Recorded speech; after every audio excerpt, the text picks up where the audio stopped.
Hello students, and welcome to another how-to video. Today we're going to be learning about mass-to-mass calculations in stoichiometry.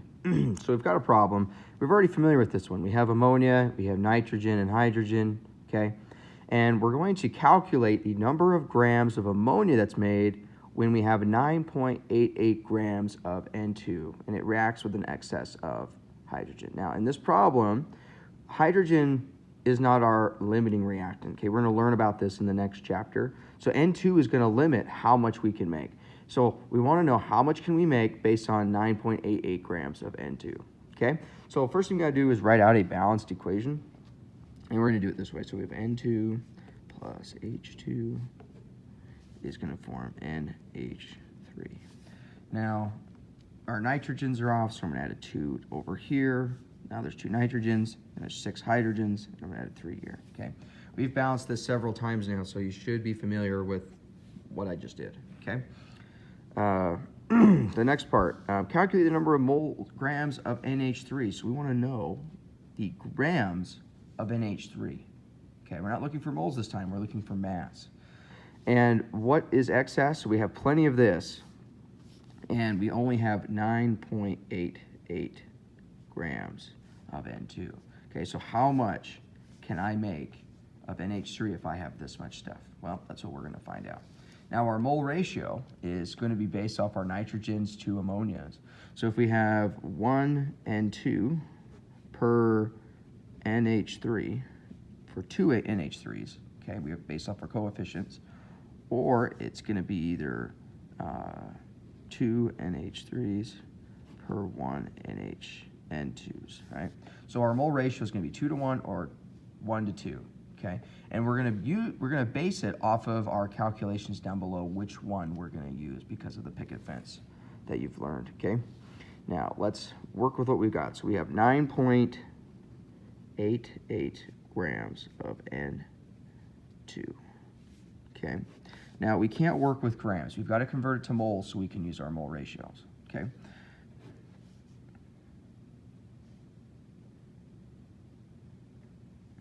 All right, so let's go ahead and switch nitrogen, if I have my periodic table here.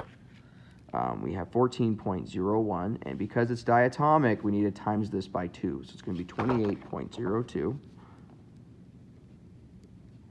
grams of N2 per 1 mole of N2. Okay, and now these cancel. And now we're at moles. Now we can use our mole ratio of 1 mole of N2 versus 2 moles of NH3. So if we write it out down here, which one am I going to use? Because I want N2 is at the top, we need to cancel N2, so we're probably going to use this one right here.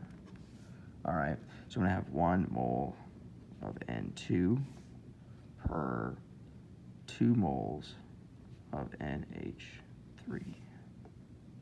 All right, so I'm going to cross these out. So we use our mole ratio, okay? We're slowly working our way across. We converted our original mass into moles, and then we compared it to our mole ratio. And now we're going to take our mole ratio and we're going to convert it back into grams. So for 1 mole of NH3, okay, let's calculate this. So I've got 14.01 plus 1.008 times 3, right? Because we're trying to calculate the molar mass. It's 17.03. Let's go that far. 17.03 grams. So if I had 1 mole of NH3, it would weigh 17.03 grams. So we're converting this amount into grams. Okay, and then we can find our total. So all we got to do now is just multiply the top and then basically divide by 28.02 because these are both 1s. So if I have 9.88 times 2 times 17.03, which is 336.51, and I divide by 28.02, I get 12.01. So I'm going to say 12.01 grams of NH3. Right, because we're now in grams, and we're specifically talking about NH3, right? Okay, that's how you would find it. Now let's just see if it kind of makes sense. If I have 9.88 grams, okay, it's close to 12.01 grams. Well, nitrogen is going to take up the bulk of the mass, so that does make sense to me if I look at this problem, that we could make 12.01 grams, right? Because for 1 molecule of nitrogen, I can make 2 molecules of NH3. So they split up, but because they're so heavy, they take up the bulk of the mass of this ammonia compound. So, all right, thanks for watching.